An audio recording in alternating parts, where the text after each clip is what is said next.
Bueno, mis amados hermanos, me alegra estar con ustedes una vez más aquí en el módulo 4 de Catalyst Missions en la parte académica, que estamos estudiando la teología bíblica y en especial en esta lección estamos terminando la lección sobre el nuevo pacto. Y esta es la última lección de esta parte del módulo 4, la teología bíblica.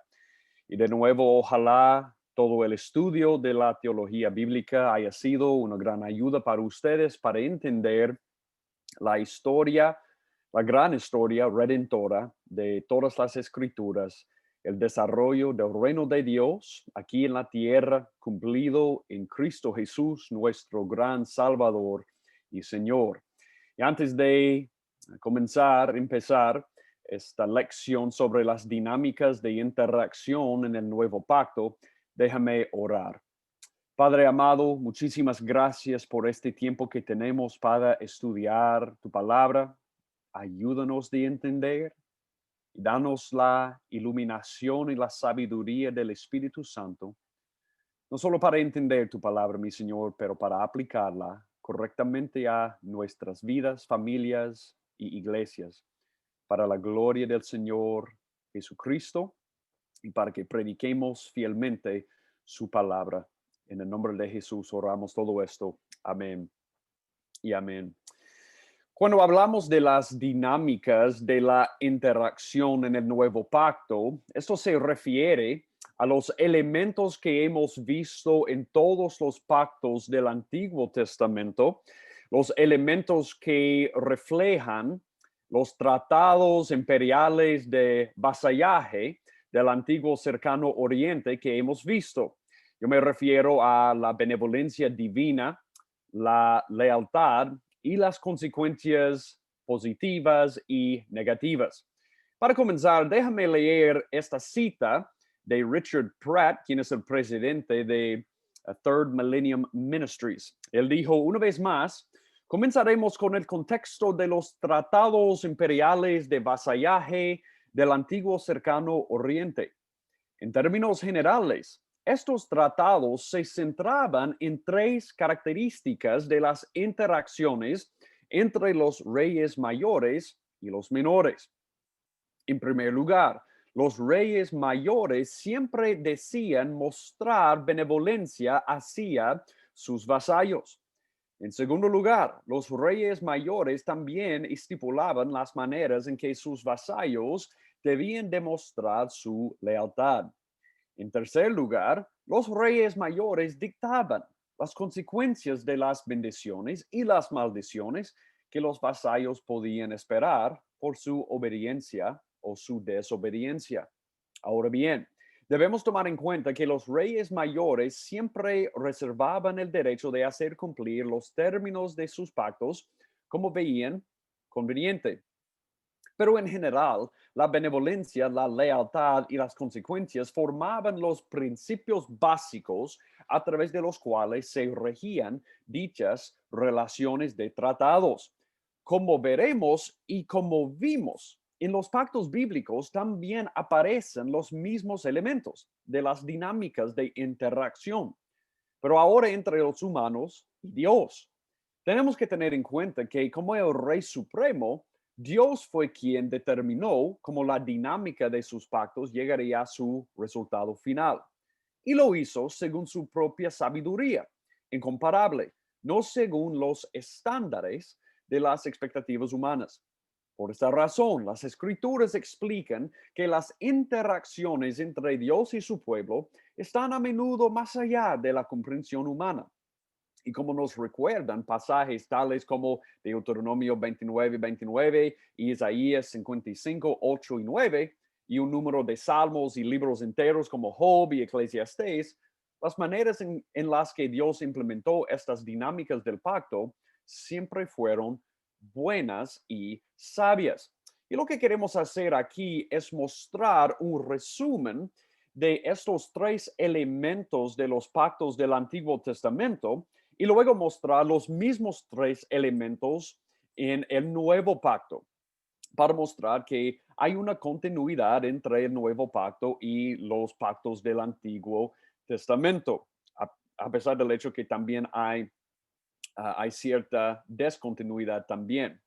Bueno, cuando hablamos de la benevolencia divina en el Antiguo Testamento, podemos repasar los pactos y ver que Dios en cada pacto mostró bondad a cada representante del pacto y a las personas que ese representante representaba.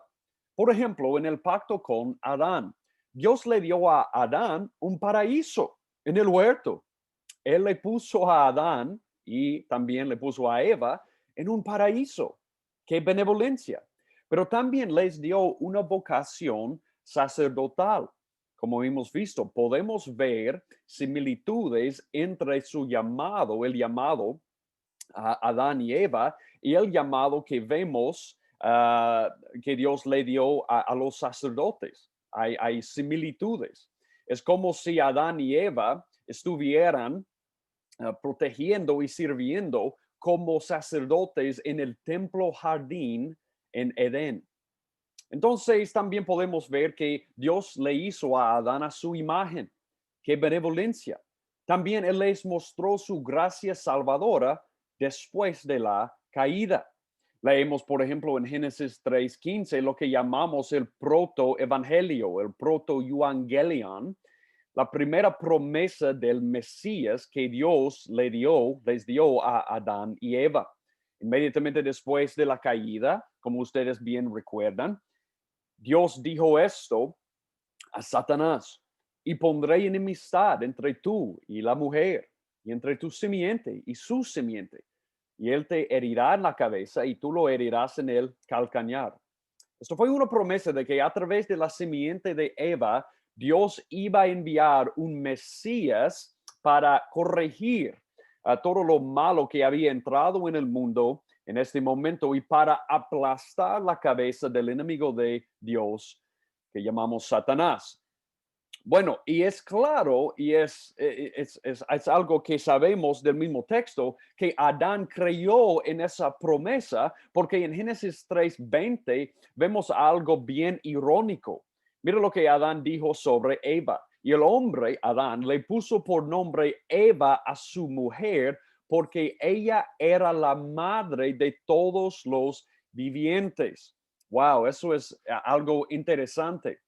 Adán creyó que a pesar del hecho que la muerte había entrado en el mundo a través de su pecado, que Dios por su promesa iba a traer vida a través de la simiente de Eva. Entonces tenemos evidencia ahí que Adán creyó en la promesa de Dios y que él recibió la gracia salvadora. De nuevo, qué benevolencia de Dios. Dios siguió mostrando su benevolencia al levantar otro hijo, Set, de la línea de bendición a través de la simiente de Eva, después de que Caín mató a Abel. Por ejemplo, aquí en Génesis 5:3. Génesis 5:3, inmediatamente después de la caída que vemos. Caín mató a Abel, pero tenemos Dios levantando otro hijo para continuar la línea o el linaje de bendición que él había comenzado con Adán y Eva. Mira aquí en Génesis 5:3. Cuando Adán había vivido 130 años, engendró un hijo a su semejanza, conforme a su imagen, le puso por nombre Set. Y es claro a través de la genealogía que vemos en Génesis 5 que Set formó la continuación de esa línea de bendición. Y el fin de Génesis 5, en el fin de este capítulo, vemos otro nombre que es Noé. Pero también en el pacto con Noé vemos la benevolencia de Dios. Dios, por ejemplo, salvó a Noé del diluvio. Él salvó a Noé y a su familia del diluvio. Por ejemplo, vemos en 1 de Pedro 3:20-21, que Noé, lo que le sucedió con él en la arca, fue un tipo de la gracia salvadora que Dios iba a mostrar al mundo a través de Cristo. Mira aquí en 1 de Pedro 3:20 y adelante. Quienes en otro tiempo fueron desobedientes cuando la paciencia de Dios esperaba en los días de Noé, durante la construcción del arca, en la cual unos pocos, es decir, 8 personas, Noé y su familia, fueron salvadas por medio del agua. Entonces es claro que Dios le mostró a Noé y su familia gracia al salvarles, y también el arca y la salvación que Dios le dio a Noé fue un tipo de salvación que fue cumplido en Cristo. También le dio a Noé la oportunidad de cumplir con la vocación sacerdotal y el privilegio de ser un portador de la imagen de Dios. Obviamente, como hemos visto, Dios le dio a Noé el mismo llamado, el mismo llamamiento que él había dado a Adán. Por ejemplo, mira aquí en Génesis 8:20, después de salir del arca y reentrar esta nueva especie o una especie de una nueva creación después del diluvio. Génesis 8:20. Y edificó Noé un altar al Señor y tomó de todo animal limpio y de toda ave limpia y ofreció holocaustos en el altar. Bueno, ¿quién en el Antiguo Testamento ofreció holocaustos en el altar? Los sacerdotes. Aquí Noé está funcionando en una vocación sacerdotal, al igual que vimos en Adán. Pero también Noé recibió el llamamiento, el llamado de ser un portador de la imagen de Dios. Génesis 9:1. Y bendijo Dios a Noé y a sus hijos y les dijo, sed fecundos y multiplicaos y llenad la tierra. Como hemos visto, el mismo llamado que Dios le había dado a Adán. ¡Qué benevolencia! No solamente que Dios le salvó a Noé y a su familia, pero él le dio la oportunidad de cumplir con cumplir esta vocación sacerdotal y ser un portador de la imagen de Dios. Obviamente él falló. Pero con Abraham también podemos ver la benevolencia de Dios, porque Dios le dio a Abraham, con una esposa estéril, antes, innumerables descendientes a través de Isaac, un hijo de promesa. ¡Qué benevolencia! Él prometió a Abraham, y esto es muy interesante, todo lo que los en la torre de Babel deseaban, pero no lograban por su propio esfuerzo. Podemos ver desde el principio que los que recibieron el favor de Dios, ellos recibieron su favor a través de la fe en él y en su Mesías, a través de la fe en el Mesías de Dios que él prometió en Génesis 3:15. Y eso es claro desde el principio. Pero los en Génesis 11, como hemos visto, ellos hicieron exactamente el opuesto del propósito de Dios que vemos en Adán y Noé. Mira lo que ellos hicieron en Génesis 11. Toda la tierra hablaba la misma lengua y las mismas palabras. Y aconteció que según iban hacia el oriente, hallaron una llanura en la tierra de Sinar y se establecieron ahí. Y se dijeron unos a otros, vamos, fabriquemos ladrillos y cosámoslos bien. Y usaron ladrillo en lugar de piedra y asfalto, en lugar de mezcla. Y dijeron, vamos, edifiquémonos una ciudad y una torre cuya cúspide llegue hasta los cielos y hagámonos un nombre famoso para que no seamos dispersados sobre la faz de toda la tierra. Ellos querían lograr el lugar de Dios, entrar en el cielo, una nación por sí mismo y también un nombre por sus propios esfuerzos, ¿sí? Pero sabemos que el favor de Dios no se encuentra por nuestro propio esfuerzo, sino por la fe en Él y su Mesías. Esa es la única manera. La fe en el Mesías de Dios es la única manera para recibir su favor. Y vemos el contraste con Abraham, porque Dios le dio a Abraham todo lo que ellos buscaban en la torre de Babel por sus propios esfuerzos. Dios le dio a Abraham todo eso a través de la fe. Mira esto. Génesis 12:1. Y el Señor dijo a Abraham, vete de tu tierra, de entre tus parientes y de la casa de tu padre, a la tierra que yo te mostraré. Haré de ti una nación. Ellos buscaban eso en la torre de Babel, fallaron. Y te bendeciré y engrandeceré tu nombre. Ellos buscaban un nombre famoso y serás bendición. Bendeciré a los que te bendigan, al que te maldiga, maldeciré y en ti serán benditas todas las familias de la tierra. Sabemos que Abraham encontró el favor de Dios no por su propio esfuerzo, sino por la fe en el Mesías de Dios. Génesis 15:6. Abraham creyó en el Señor y él se lo reconoció por justicia. Y Pablo usa el ejemplo de Abraham para probar la justificación por la fe en Cristo en Romanos 4. Nadie se va a acercar a Dios por sus propios esfuerzos, sino por la fe en el Mesías. Entonces, mira la benevolencia de Dios hacia Abraham. Pero también a Moisés, él le mostró benevolencia. Dios rescató a Moisés y a Israel de la esclavitud egipcia y le dio la oportunidad de cumplir con el pacto de Dios. Mira Éxodo 19, Éxodo 19, 5. Ahora pues, si en verdad escucháis mi voz y guardáis mi pacto, seréis mi especial tesoro entre todos los pueblos, porque mía es toda la tierra, y vosotros seréis para mí un reino de sacerdotes y una nación santa. Estas son las palabras que dirás a los hijos de Israel. ¡Qué benevolencia de Dios! Ustedes tienen la oportunidad de ser un pueblo, una nación especial que recibe las bendiciones de Dios si ustedes quieren guardar mi palabra. Pero no, ellos no querían hacer eso. Y también Dios otorgó la realeza a David, el candidato menos probable. Como vemos en 2 Samuel 7, podemos ver la benevolencia de Dios hacia David. Mira, 2 Samuel 7:13, él edificará casa a mi nombre y yo estableceré el trono de su reino para siempre. Yo seré padre para él y él será hijo para mí.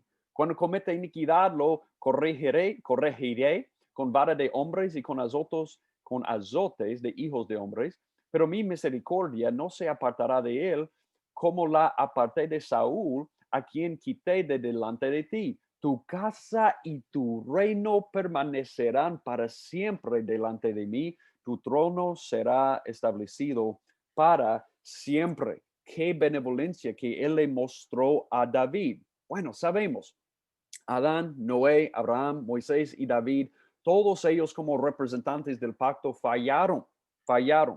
Pero el propósito de sus pactos fueron cumplidos en Cristo. Y vemos en el nuevo pacto también que podemos ver de la misma manera la benevolencia de Dios hacia Cristo.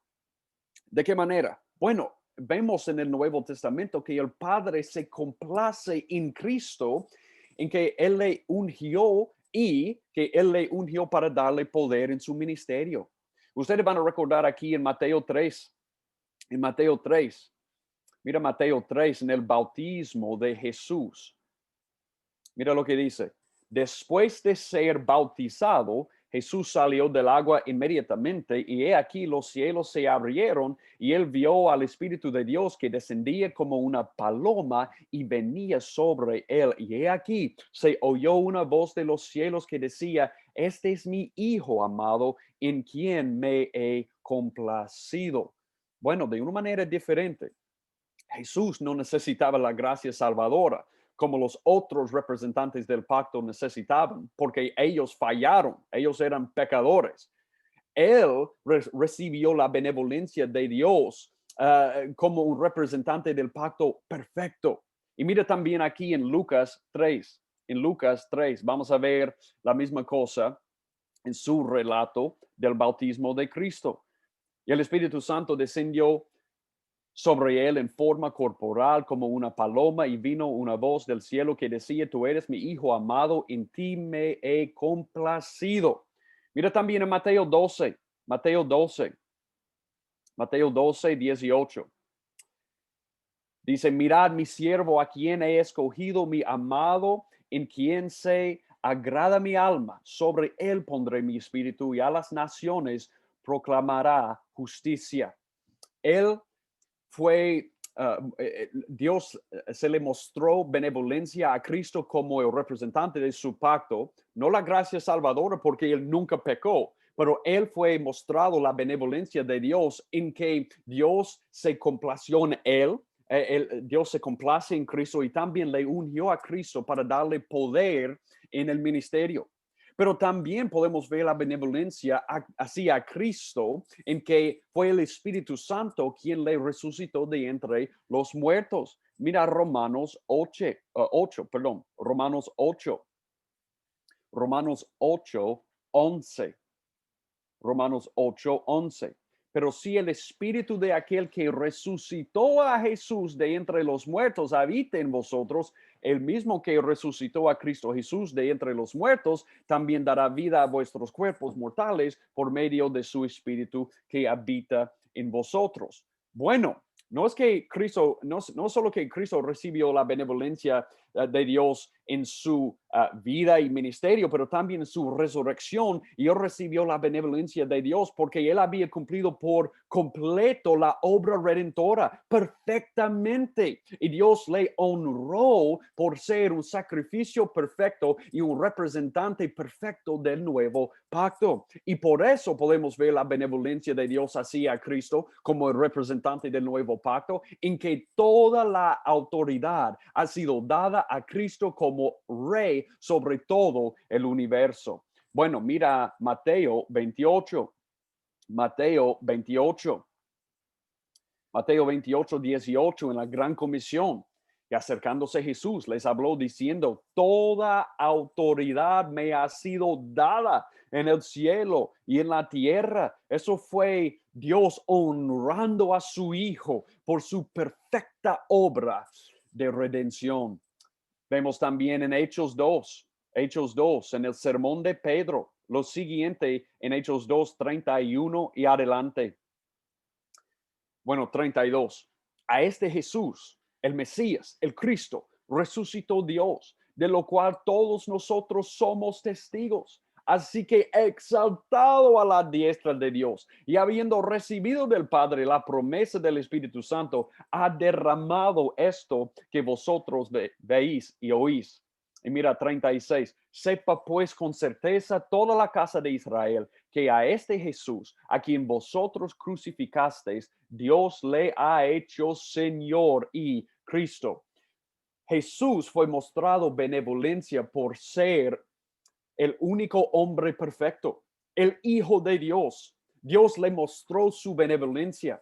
Él se complace en Cristo, le dio el Espíritu para ungirle, para darle poder en el ministerio, pero también le honró a Cristo por su perfecta obra redentora al resucitarle, vindicando la suficiencia de su muerte, y también exaltando a Cristo a su diestra como rey sobre todo el universo. Él es Señor y Cristo. Increíble. Entonces, Cristo, como representante del pacto, recibió también benevolencia de Dios. Dios le mostró benevolencia. Y como Cristo es el representante del pacto, unido a Cristo, nosotros como el pueblo del pacto, la iglesia, recibimos la benevolencia de Dios. Y esto es increíble. ¿Qué aplicación para nuestras vidas? Esa es la razón por la que Pablo, su frase favorita para referirse a los cristianos es que estamos en Cristo. Estamos en Cristo, unidos a Cristo. Y eso significa que la benevolencia que Jesús ha recibido de Dios es la benevolencia que nosotros recibimos en Él. Por eso, el Nuevo Testamento se enfoca en la doble unión con Cristo. Mira eso.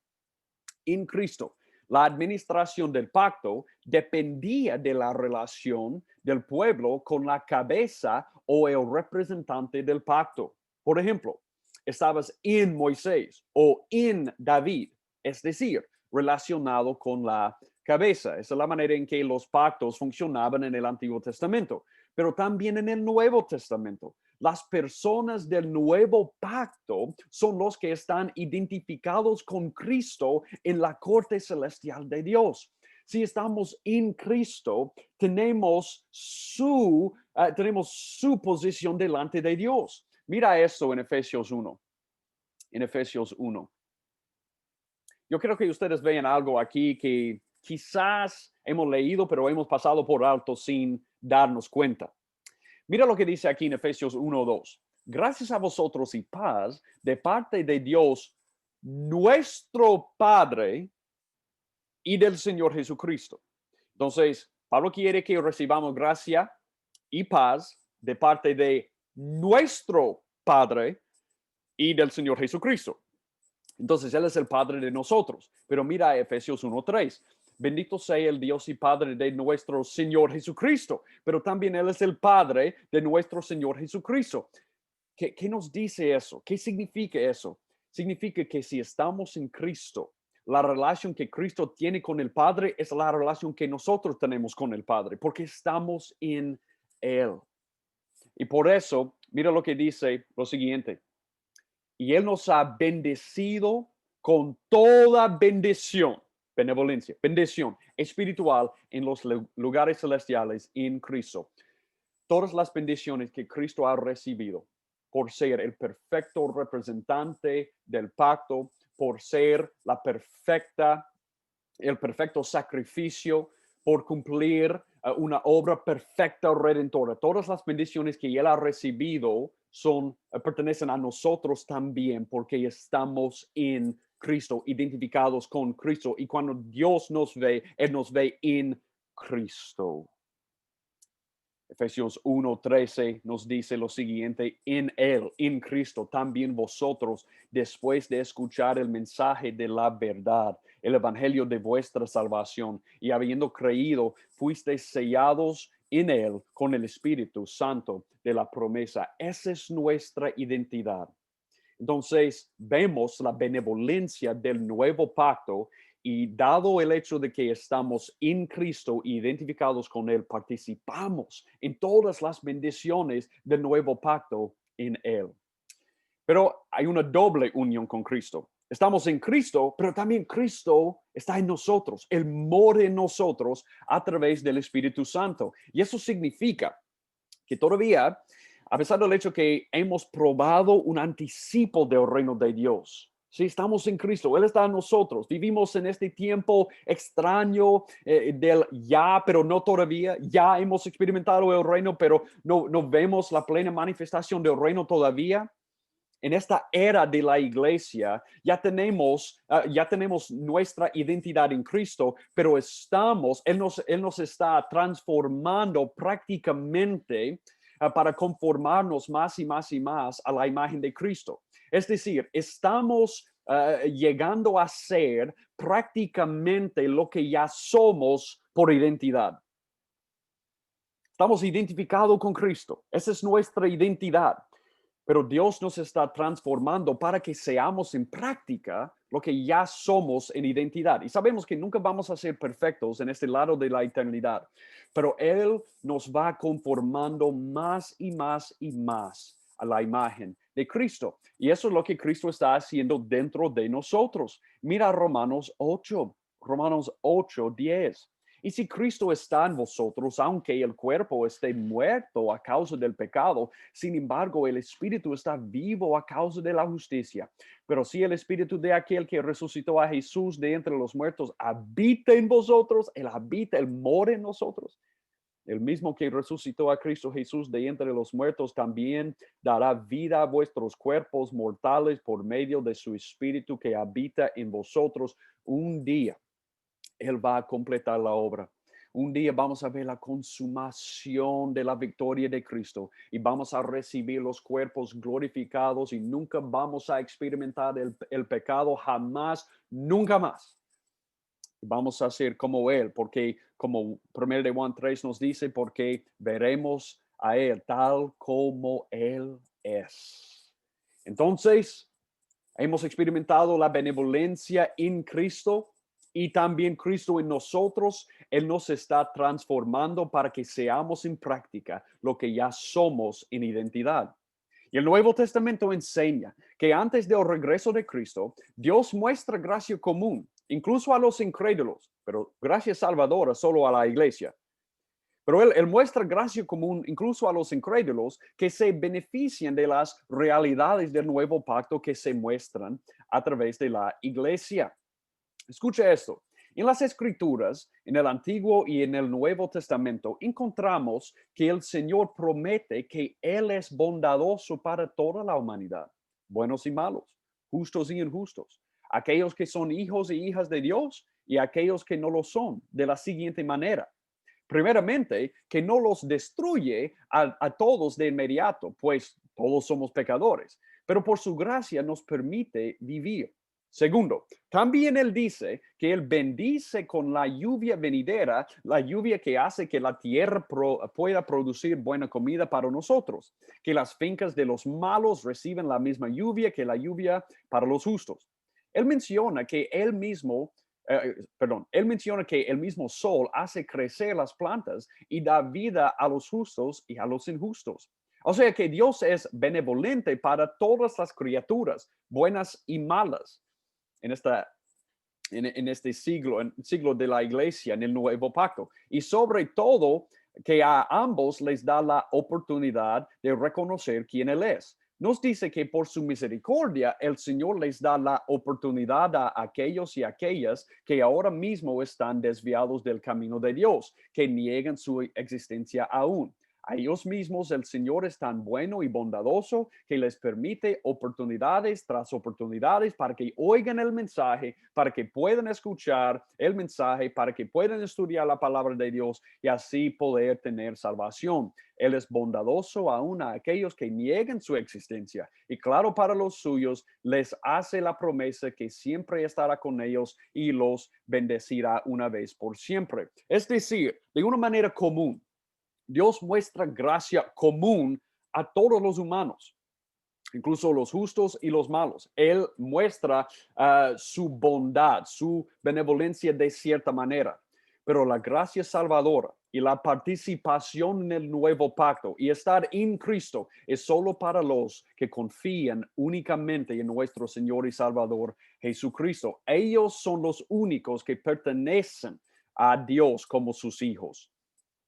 Ahora, ya que hemos visto cómo las dinámicas de interacción entre Dios y la gente o el pueblo consiste en la expresión de su benevolencia divina, veamos cómo vivir la vida en pacto con Dios también implica pruebas de lealtad.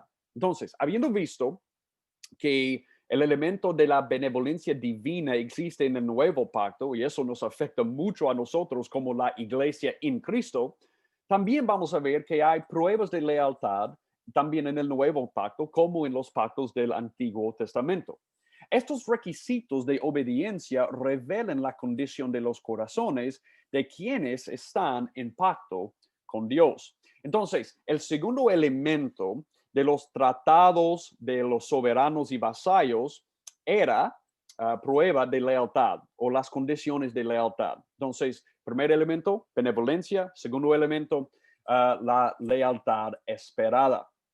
Y también vemos, como hemos dicho, los mismos elementos en los pactos del Antiguo Testamento y también en el Nuevo Testamento. Dios probó la lealtad de su pueblo en cada pacto bíblico. Pero esto es importante porque no queremos mal entender este punto. Estas pruebas no fueron meritorias porque la benevolencia de Dios no dependía de ellas. No estamos diciendo que a través de una prueba de lealtad uno puede ganar el favor de Dios. No, no, no. Ya hemos visto desde el principio es por la fe en el Mesías que uno se salva. ¿Sí? Pero sí probaron si la fe verdadera estaba presente o no en aquellos con quienes Dios había pactado. Él hizo pruebas de lealtad para mostrar evidencia de una relación con Él, no para ganar o obtener una relación con Él. No ganamos o obtenemos una relación con Dios a través de nuestra obediencia, pero nuestra obediencia muestra evidencia de que sí tenemos una relación con Él a través de Cristo. Estas pruebas de lealtad siempre fueron subsecuentes, no precedieron a la iniciación del pacto de Dios. Escucha esta cita. Cuando decimos que Dios pone a prueba nuestra fidelidad como parte de la vida en el nuevo pacto, debemos evitar malentendidos graves.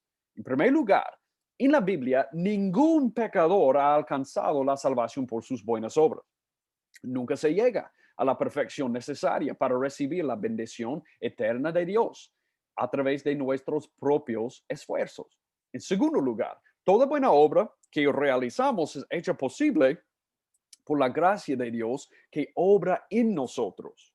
No podemos lograr ninguna buena obra sin la misericordia de Dios y el poder de su Espíritu. En tercer lugar, tenemos que darnos cuenta de que Dios siempre ha llamado a su pueblo del pacto a la obediencia, tanto en el Antiguo Testamento como en el Nuevo Testamento. Dios probó si los corazones de su pueblo eran verdaderos, observando cómo respondían a sus mandatos. Otra cita de el doctor Joel Hunter, él dice esto: me gustaría que todos los creyentes en Cristo supiéramos que la relación personal con Dios no comenzó en el Nuevo Testamento. Fue un cumplimiento de largo plazo. Yo seré su Dios, ellos serán mi pueblo. Vemos esto desde el principio, especialmente en el pacto abrahámico en Génesis 17, en el nuevo pacto en Génesis 31. Es una fórmula establecida desde el principio, es decir, desde el jardín del Edén, en Génesis 12, desde que fue creado el pueblo del pacto. Por eso la devoción interna es el principio de la obediencia. Eso es importante. No es el resultado de la obediencia. La devoción interna, la relación de Dios a través de la fe en el Mesías, es el principio de la obediencia, no el resultado. No es aparte de la obediencia. Obedecemos a Dios porque Él nos ha amado, porque se ha dedicado a nosotros, porque nos ha formado, porque ha estado con nosotros en medio de cada valle, a través de cada desierto, en medio de cada victoria. Y por eso la obediencia, mire esto, proviene de una relación y no de una regulación. Entonces, las pruebas de lealtad a través de la Biblia, incluso en los pactos del Antiguo Testamento y en el Nuevo Pacto, no fueron dadas para ganar y obtener una relación de Dios o para obtener la fe. No. Estas pruebas fueron dadas al pueblo de pacto a lo largo de la historia bíblica para mostrar si su fe fue real o no. Para mostrar si había evidencia o no de una verdadera relación con Dios. En el Antiguo Testamento podemos ver estas pruebas de lealtad en cada pacto. Por ejemplo, con Adán en Génesis 2:17 tenemos una prueba de lealtad. Ustedes van a recordar esto porque es un pasaje muy conocido. Génesis 2:17 dice: pero del árbol del conocimiento del bien y del mal no comerás, porque el día de que él comas ciertamente morirás. Bueno, esa es una prueba de lealtad. Yo les he bendecido, ¿sí? Con ser portadores de mi imagen. Ustedes tienen un llamado de llevar mi gloria a todo el mundo. Ustedes van a servir en una vocación sacerdotal. Pero aquí está la lealtad que yo espero, que ustedes no coman de cierto árbol. También a Abraham. Vemos en Génesis 22, después de que él fue justificado por la fe, Dios le probó para mostrar la evidencia de su fe. Mira Génesis 22:12. Ustedes van a recordar, eso fue cuando Dios le llamó a Abraham de sacrificar a Isaac. Y mire, cuando Abraham estaba a punto de meter el cuchillo y matar a su hijo, en obediencia a Dios, Génesis 22:12 dice esto: y el ángel dijo: no extiendas tu mano contra el muchacho, ni le hagas nada, porque ahora sé que temes a Dios, ya que no me has rehusado tu hijo, tu único. Él dice: bueno, yo he visto la evidencia. Yo he visto la evidencia que tú tienes una fe verdadera, tú tienes una verdadera relación conmigo. Esa es una prueba de lealtad para el representante del pacto. Pero también vemos esa prueba de lealtad para Moisés y Israel en Deuteronomio 8. Mira lo que Moisés le dijo al pueblo de Israel. Deuteronomio 8:2. Y te acordarás de todo el camino por donde el Señor tu Dios te ha traído por el desierto durante estos 40 años para humillarte, probándote a fin de saber lo que había en tu corazón, si guardarías o no sus mandamientos. ¿Ustedes vieron esa palabra? Para humillarte, probándote.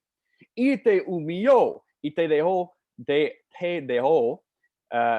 tener hambre y te alimentó con el maná que no conocías ni tus padres habían conocido para hacerte entender que el hombre no solo vive de pan, sino que vive de todo lo que procede de la boca del Señor. Cuando ustedes estaban andando en el desierto, ¿sí? Cuando el Señor Dios les estaba guiando, eso fue para humillarte y probarte a fin de saber lo que había en tu corazón. Eso prueba fue para mostrar la evidencia de lo que fue y estaba en tu corazón. Entonces vemos las pruebas de lealtad y podríamos ver lo mismo en el pacto con David, pero vemos las pruebas de lealtad a través de los pactos bíblicos en el Antiguo Testamento, en que Dios a través de esas pruebas mostró la evidencia de una fe verdadera o una relación verdadera con Él. Pero también vemos esa prueba de lealtad en el nuevo pacto. Como representante del nuevo pacto, Jesús pasó todas las pruebas de lealtad que Dios le exigió. Por ejemplo, podemos ver en pasajes como Hebreos 4, y este pasaje es clave para entender cómo Jesús pasó todas las pruebas de lealtad. Mira aquí, Génesis 4:15, como el representante del nuevo pacto. Mira lo que el autor a los Hebreos escribió sobre Jesús. Porque no tenemos un sacerdote, sumo sacerdote, que no pueda compadecerse de nuestras flaquezas, sino uno que ha sido tentado en todo como nosotros. Hasta ahí. Él ha sido tentado en todo como nosotros. Eso es una prueba de lealtad, pero sin pecado. Él ha sido probado en todo como nosotros, tentado como nosotros, pero solo Él sin pecado. Él pasó la prueba de lealtad. Y por eso Dios le ha exaltado. Mira Filipenses 2:8. Y hallándose en forma de hombre, se humilló a sí mismo, prueba de lealtad, haciéndose obediente hasta la muerte, prueba de lealtad, y muerte de cruz, prueba de lealtad. Por lo cual Dios también le exaltó hasta lo sumo y le confirió el nombre que es sobre todo nombre, para que al nombre de Jesús se doble toda rodilla de los que están en el cielo y en la tierra y debajo de la tierra, y toda lengua confiese que Jesucristo es Señor, para gloria de Dios Padre. A diferencia de todas las cabezas de los otros pactos o los representantes de los otros pactos, antes de él, Jesús obedeció al Padre a pesar de toda presión para hacer lo contrario. Como el verdadero Adán, Jesús no sucumbió a las tentaciones de Satanás. Como el verdadero Israel, Jesús no se quejó después de vagar por el desierto. Los sacrificios de animales, la adoración en el templo, la mediación sacerdotal, etcétera, etcétera, fueron todos marcadores temporales para el sacrificio necesario por venir. Fueron presagios, tipos de Cristo, pero Él ha cumplido todo. Cuando Isaías estaba profetizando a Israel en su exilio, él dijo, lo que se necesita para lograr la gloria que Dios quiere para su pueblo es un siervo sufriente. Y Jesús, el rey de todo el universo, vino para ser este siervo sufriente. Y en su sufrimiento, Él ha cumplido todas estas cosas, todos estos marcadores temporales, estos presagios, estos tipos. Él es el templo, Él es el verdadero sacrificio, Él es el sumo sacerdote que ha entrado en el lugar santísimo en el cielo una vez para siempre, porque Él ha logrado la eterna salvación. Jesús proporcionó expiación permanente y perdón eterno a todos los que creen en Él. Y Jesús continúa su trabajo de mediador hasta hoy por su pueblo. Mira Hebreos 7, mira Hebreos 7:25. Hebreos 7:25, que dice, por lo cual Él también es poderoso para salvar para siempre a los que por medio de él se acercan a Dios, puesto que vive perpetuamente para interceder por ellos. Él ha logrado por un solo sacrificio la eterna salvación y Él intercede por nosotros, mostrando su sangre con que Él nos ha cubierto para siempre. Él intercede cuando Satanás nos acusa, cuando nos acusa de haber pecado y sí, todo pecado merece la condenación de Dios, pero Jesús solo tiene que interceder y dice, Padre, mira, yo he pagado el precio, yo les he cubierto con mi sangre y ellos han recibido una eterna salvación y por eso ellos pertenecen a mí para siempre y nada puede cambiar eso. Jesús continúa su trabajo de mediador hasta que regrese y intercesor hasta que regrese para devolverle al Padre lo que perdimos en Adán. Mira 1 Corintios 15, 1 Corintios 15, 24. Entonces vendrá el fin, cuando Él entregue el reino al Dios y Padre después que haya abolido todo dominio y toda autoridad y poder. Escúchame muy bien, hermanos. Jesús ha pasado todas las pruebas de lealtad y por ser el perfecto sacrificio, el perfecto representante del pacto, nuestro sumo sacerdote, Él ha logrado la eterna salvación y nosotros ahora participamos en esta eterna redención que Él ha logrado por nosotros. Es increíble. Es increíble. Las pruebas de lealtad siguen vigentes para la iglesia, el pueblo del nuevo pacto, pero el nuevo pacto no se puede romper. No se puede romper porque tenemos un perfecto representante del pacto que ha logrado una eterna salvación. Por lo tanto, cualquier prueba de lealtad sirve para identificar a aquellos que están en el nuevo pacto. Ese es el punto. Ese es el punto. A pesar del hecho que las pruebas de lealtad siguen vigentes para la iglesia, escúcheme muy bien.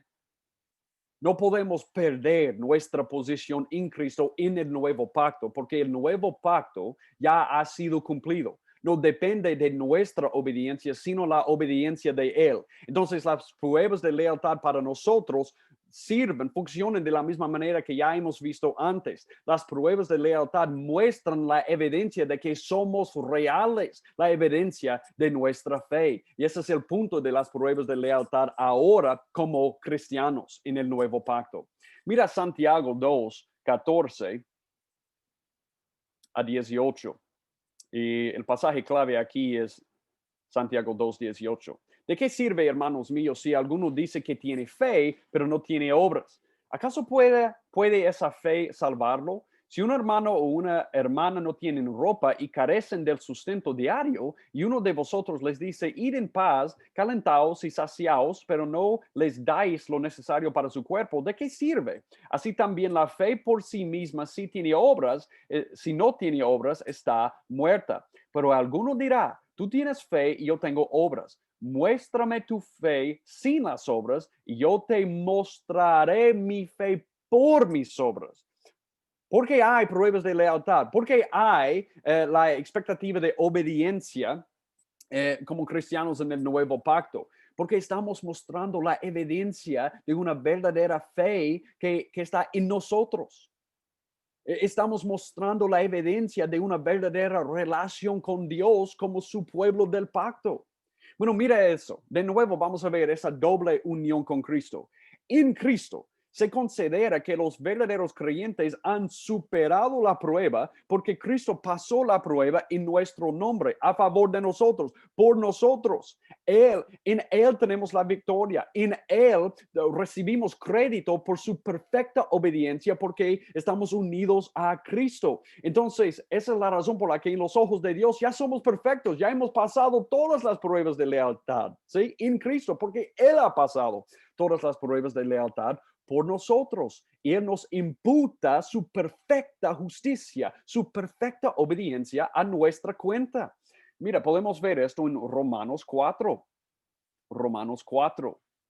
Romanos 4, 23 a 25. Y no solo por él fue escrito que le fue contada, sino también por nosotros a quienes será contada, como los que creen en aquel que levantó de los muertos a Jesús nuestro Señor, el cual fue entregado por causa de nuestras transgresiones y resucitado para nuestra justificación. ¿Qué fue contada a nosotros? La justicia perfecta de Jesús, porque Él ha obedecido, ha pasado todas las pruebas de lealtad por nosotros. Y nosotros hemos recibido crédito por su perfecta vida. Y esa es la manera en que Dios nos ve en Cristo. Pero prácticamente, Cristo está en nosotros también. Y prácticamente Él quiere hacernos prácticamente lo que ya somos en identidad en Él. El Espíritu de Cristo obra dentro de los creyentes para santificarlos. Dios nos prueba para que avancemos en la santificación. Mira, esa es la razón por la que Dios nos da pruebas en esta vida, para conformarnos más y más prácticamente a lo que ya somos en Él. Mira lo que dice aquí, Santiago 1:2.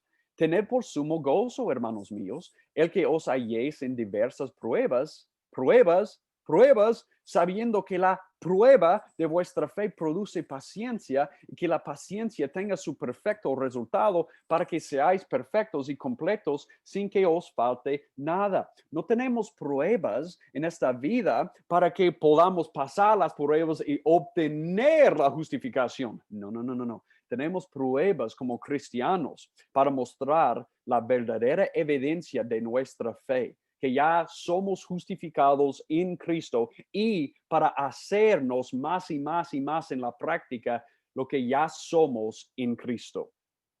Esto es importantísimo. Richard Pratt dijo esto: los falsos creyentes no pasan la prueba de lealtad y dejan de servir a Cristo. Por el contrario, los verdaderos creyentes, aunque no son perfectos en esta vida, perseverarán en su lealtad hacia Cristo a través del poder del Espíritu Santo. Al obedecerle a Cristo, ¿sí? En las pruebas que Dios nos da en esta vida para santificarlos, damos evidencia de una verdadera fe. Mira lo que dice 1 de Juan 2:19. Salieron de nosotros, pero no eran de nosotros, porque si hubiesen sido de nosotros, habrían permanecido con nosotros, pero salieron para que se manifestase que no todos son de nosotros. ¿Viste esa parte? Para que se manifestase que no todos son de nosotros. ¿Qué está mostrando estas pruebas de lealtad? Que algunos tienen verdadera fe y otros no. Como lo indica este pasaje, la teología del Nuevo Testamento contiene muchos mandatos de Dios como pruebas de lealtad para demostrar quiénes realmente pertenecen al cuerpo de creyentes. Glenn Scorgi, el doctor Glenn Scorgi, dijo lo siguiente: en la noche que fue traicionado, Jesucristo puso en marcha un nuevo pacto. Y como todos los pactos, este involucra el intercambio de compromisos y obligaciones recíprocas. Y uno de nuestros principales compromisos en este maravilloso pacto es un compromiso con el señorío de Jesucristo, a la obediencia de su voluntad y sus caminos, a entregar nuestras espadas a su verdadero señorío y vivir de manera auténtica, tanto en la disposición de nuestros corazones como en la voluntad de seguir lo que Dios quiere para el mundo. Pero algo que es necesario añadir es que el cumplimiento de nuestras obligaciones del pacto en el presente es un cumplimiento que vivimos en el poder y la presencia del Espíritu Santo. Y el Espíritu Santo altera la disposición de esa obediencia y la actualiza muy por encima del simple deber, para convertirse, en palabras de las Escrituras, en un pacto de gozo recíproco. Aquel que nos mira se deleita en nosotros y nosotros en él. Y eso nos da una idea de por qué el apóstol decía que el reino de Dios no es deber simplemente, sino justicia, paz y gozo en el Espíritu Santo. Algunos de los más grandes santos nos han dicho que esta obligación que existe para ser fieles y leales a nuestro Señor es una que cumplimos no a regañadientes, sino con entusiasmo y con todo nuestro corazón, pues Él nos ha hecho suyos y encontramos a Él y a sus caminos encantadores. Dios ha mostrado su benevolencia en el nuevo pacto a Cristo, y en Cristo participamos en su benevolencia, en todas las bendiciones espirituales en los lugares celestiales en Él. Y también Él nos está haciendo en práctica lo que ya somos en identidad en Cristo. Y un día vamos a experimentar en un cuerpo glorificado todas las bendiciones del reino de Dios plenamente manifestado. Y también, como en los otros pactos en el Antiguo Testamento, en el Nuevo Pacto hay pruebas de lealtad. Jesús ha pasado todas las pruebas de lealtad. Él ha obedecido perfectamente y por eso en Él tenemos el nuevo pacto cumplido, tenemos una eterna redención, tenemos eterna salvación y en Él hemos pasado todas las pruebas también porque Él nos imputa su perfecta justicia, su perfecta obediencia y esa es la manera en que Dios nos ve en Cristo. Y también Él nos está dando pruebas prácticas para que nos mostremos, para mostrar evidencia de esa fe verdadera que tenemos. Y a través de las pruebas, Él nos está santificado para que seamos más y más y más conforme a la imagen de Cristo. Por último, en esta lección, como vemos en los otros pactos del Antiguo Testamento, igual en el Nuevo Pacto, vemos consecuencias. Vemos consecuencias. En el Antiguo Testamento, Dios emitió bendiciones y maldiciones en los pactos. En el pacto con Adán, en el pacto de fundamentos, Dios maldijo a Adán con sufrimiento y muerte debido a su desobediencia, pero a la misma vez les dio una bendición a través del Mesías que él prometió. Él prometió la victoria sobre la serpiente, como hemos visto en Génesis 3:15. En el pacto de estabilidad con Noé, Noé recibió bendiciones por su fiel servicio, pero Noé enfrentó maldiciones después del diluvio, es decir, la fractura de su familia. Vemos en el pacto de promesa con Abraham. Abraham recibió las consecuencias de bendiciones y maldiciones como representante del pacto de Dios. En la ley, el pacto de ley con Moisés, la ley de Moisés enuncia muchas bendiciones y maldiciones específicas que vendrían al pueblo del pacto de Dios. Y solo tenemos que leer Deuteronomio 28 y 29 para ver las bendiciones por obediencia y las maldiciones por desobediencia que Dios le prometió a su pueblo. Y en David, en el pacto de la realeza, David recibió las consecuencias de las bendiciones y las maldiciones, ya que fue fiel y infiel. En el nuevo pacto podemos decir lo siguiente: Cristo, el representante del nuevo pacto, experimentó las maldiciones y las bendiciones de Dios. Y tú dices, ¿en qué sentido las maldiciones? Por favor, que vayan conmigo a Gálatas 3. Gálatas 3. Gálatas 3, 13. Gálatas 3, 13. Mira lo que dice aquí. Cristo nos redimió de la maldición de la ley, habiéndose hecho maldición por nosotros, porque escrito está, maldito todo el que cuelga de un madero, a fin de que en Cristo Jesús la bendición de Abraham viniera a los gentiles para que recibiéramos la promesa del Espíritu mediante la fe. ¿Vieron eso?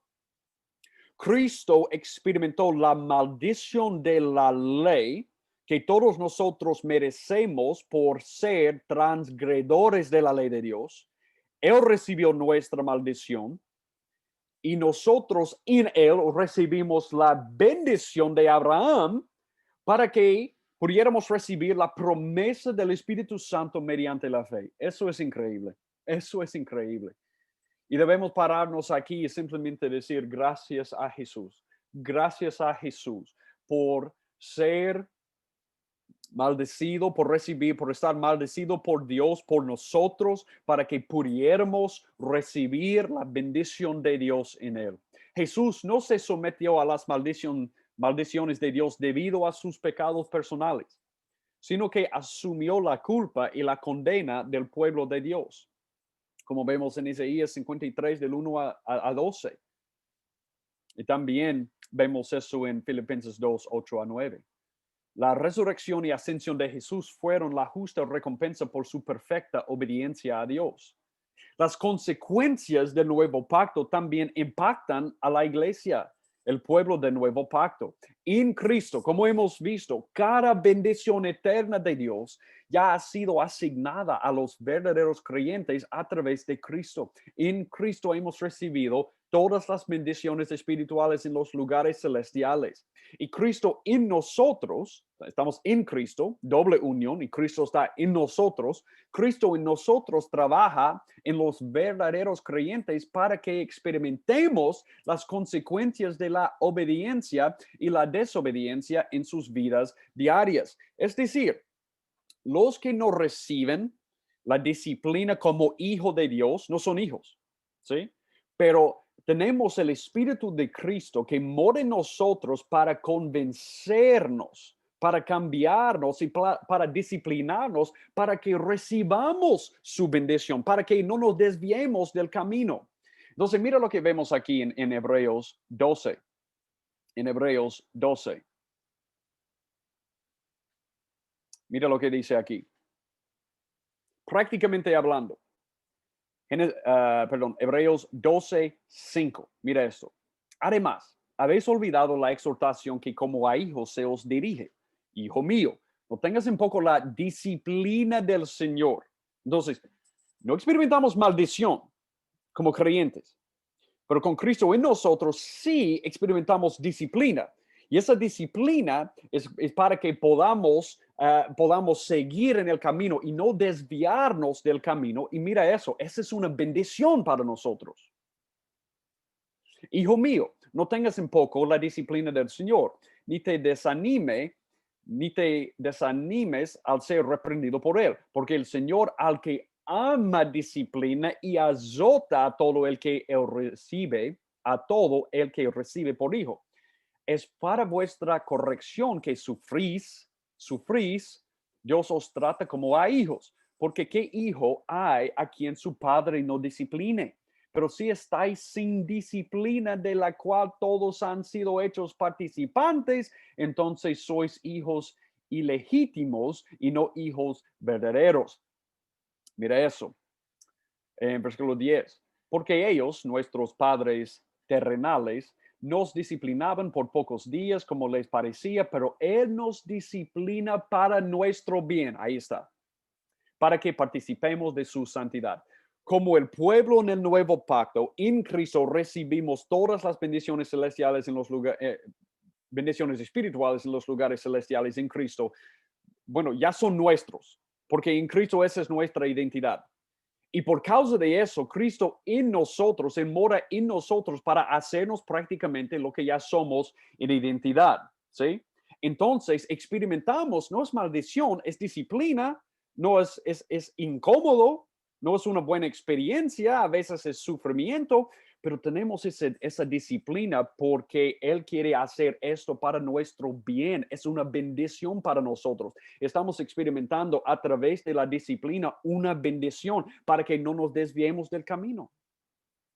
Entonces, esa es una de las consecuencias que experimentamos como hijos de Dios, como el pueblo de su pacto en el nuevo pacto. Él nos disciplina.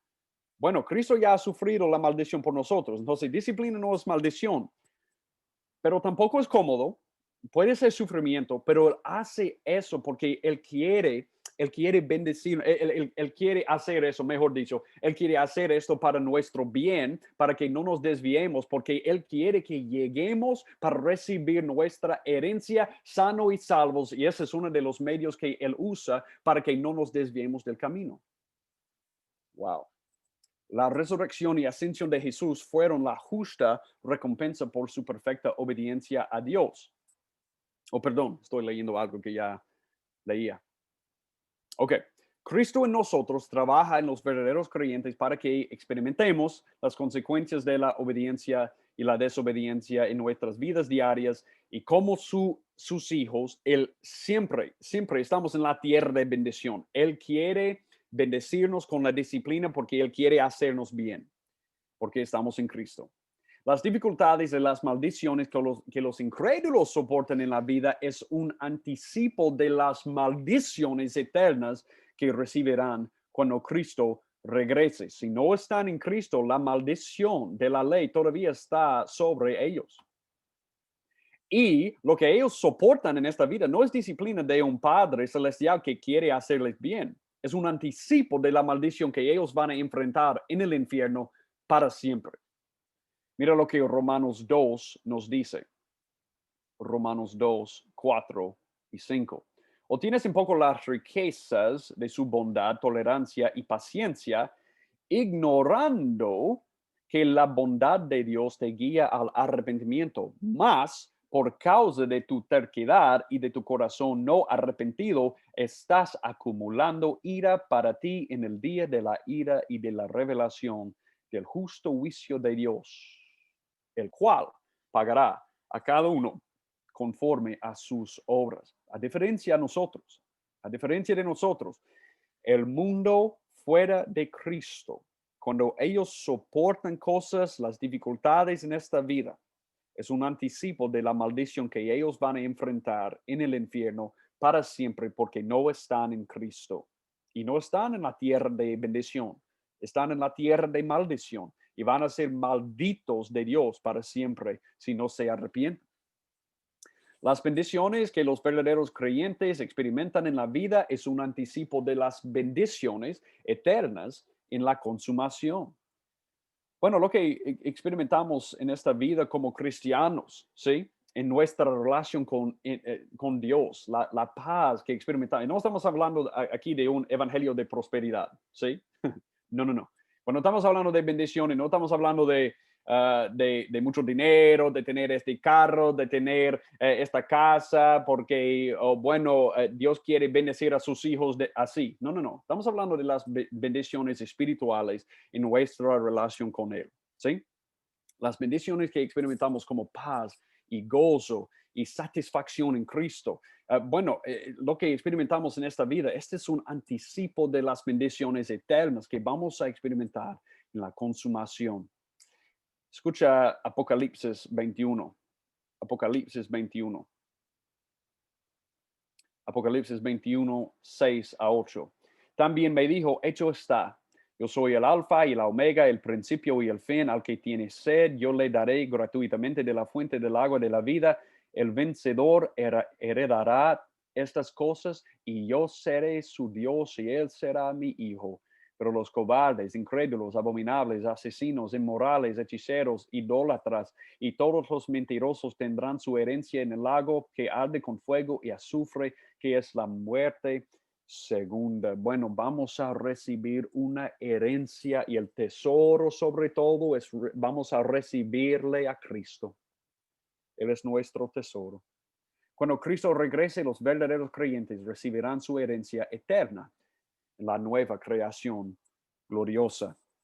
Como hemos visto en esta lección, en el nuevo pacto tenemos los mismos elementos que vemos en los pactos anteriores. Pero el nuevo pacto es el pacto de cumplimiento. Cristo ha cumplido la obra redentora y él ha recibido la benevolencia de Dios y en él recibimos todas las bendiciones de Dios, ¿sí? Y él ha pasado todas las pruebas de lealtad y en él hemos pasado todas las pruebas de lealtad también, porque estamos identificados con él. Y en él, por causa del hecho de que él ha recibido nuestra maldición en la cruz, recibimos las bendiciones de Dios, recibimos la bendición de vida eterna en Cristo.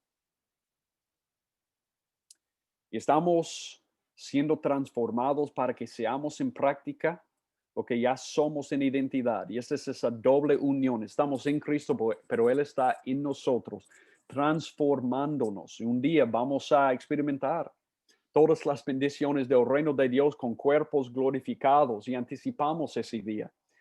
Y tenemos pruebas de lealtad en esta vida, no para obtener una relación con Dios, sino para mostrar evidencia de que ya tenemos una relación con Dios, ¿sí? A través de Cristo, y para que seamos santificados más y más y más, más y más y más a su imagen, conforme con su imagen. Y también tenemos disciplina en esta vida. No es maldición, es disciplina, porque Dios quiere hacernos bien y no quiere que nos desviemos del camino. Pero los incrédulos, ellos solo experimentan maldición de Dios, ¿sí? Y solo van a, o ellos pueden experimentar gracia común, pero todas las dificultades y las maldiciones que ellos soportan en esta vida, bueno, son anticipos de la maldición que ellos van a experimentar para siempre en el infierno. Bueno, tenemos un evangelio de predicar y con urgencia, porque para todos que quieren entrar por Cristo y tener una relación con Él, ellos pueden experimentar esta vida del nuevo pacto que nosotros estamos experimentando como sus hijos, como el pueblo. Si quisiéramos, vamos a terminar con esta cita de Dr. Esteban Whitmer. Si quisiéramos ver las bendiciones que el pueblo de Dios recibirá después del juicio final, debemos leer Apocalipsis 21 y 22 y esa impresionante imagen de la nueva creación del mundo. Me encanta esta descripción de la nueva creación porque no es solo una reinterpretación de Génesis, un retorno al jardín, es una mejora al jardín, es dinámico. Oh, perdón. Sí, es una mejora. Es mejor que el Edén en este. Adán y Eva tenían la responsabilidad de gobernar bajo la autoridad de Dios, cuidar del jardín y administrar la tierra. En la nueva creación también lo haremos y será una bendición, pero no pecaremos. Adán y Eva tenían el potencial de pecar. En la nueva creación el pueblo de Dios nunca caerá. Jesús no estaba físicamente en el Edén, pero Él estará en la nueva creación. La bendición que heredamos como pueblo de Dios del nuevo pacto es una nueva creación que será mejor que cualquier cosa que el mundo haya conocido. Que el Señor bendiga el estudio de su palabra para que experimentemos más y más y más de esta vida que Él ha comprado por nosotros a precio de sangre, nuestro Señor y Salvador Jesucristo, la vida eterna en Él, de conocerle. Y para que Él bendiga este estudio, para que prediquemos fielmente su palabra hasta que Él venga. Amén.